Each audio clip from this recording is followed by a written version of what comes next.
नमस्कार, ये हमारे पेशेंट शैलजा पटोले जी हैं। नमस्कार। ये एक नोन केस ऑफ अमेलोब्लास्टोमा है जिनका इलाज 2017 से चल रहा था। 2017 में इनका ऑपरेट डीवाई पाटिल में हुआ, जिसके बाद इनको डिजीज़ का रिकरेंस हुआ। अब ये हमारे पास आई तो हमने इनकी मैंडिबलेक्टमी की, साथ में फिर ये हमारे पास आईसीयू में थी पिछले 14 दिन से। अब ये पेशेंट बिल्कुल फिट हैं और घर जाने के लिए तैयार हैं। तो आइए सुनते हैं इनके बेटे से ये क्या कहना चाहते हैं हमारे हॉस्पिटल के बारे में। नमस्कार, माझं नाव समीर पाटोळे आणि मी तळेगाव दाभाडे येथे राहतो। 2017 मध्ये पहिलं ऑपरेशन झालं होतं आईंचं लोअर मॅन्डिबलचं, पण थोडेसेच गाठ होती। ते ऑपरेशन केल्यानंतर परत रिकरन्सेस यायला लागले, परत वाढायला लागलं गाठ।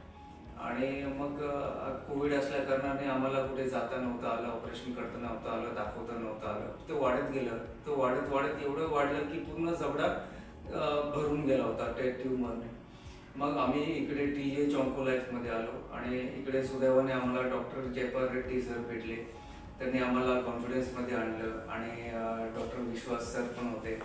तर या दोघांनी आणि यांच्या पूर्ण टीमने आम्हाला इतकं चांगलं कॉन्फिडन्समध्ये आणलं सर्जरीच्या आधी, कारण की आम्ही आधी सर्जरी करू का नको करू या म्हणजे दुविधामध्ये होतो।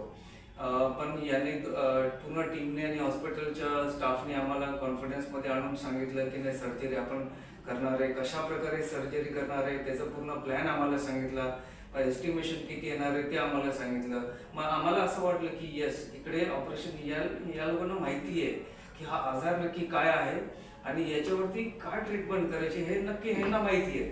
मग आम्ही वेळ नाही घालवला, ऑलरेडी खूप वर्ष गेले होते। मग आम्ही डिसाईड केलं आईने आणि मी की नाही इकडेच आपण ऑपरेशन करायचं आणि त्वरित करायचं ताबडतोब। मग आम्ही एकही दिवस वाया न घालवता आम्ही पटापट सगळं ॲडमिशन्स वगैरे प्रोसेस सुरू केले, टेस्ट परफॉर्म केले, टेस्टचे रिपोर्ट वगैरे डॉक्टर्स टीमने बघितले। त्यांनी सांगितलं की आपल्याला सर्जरी करूया आपण।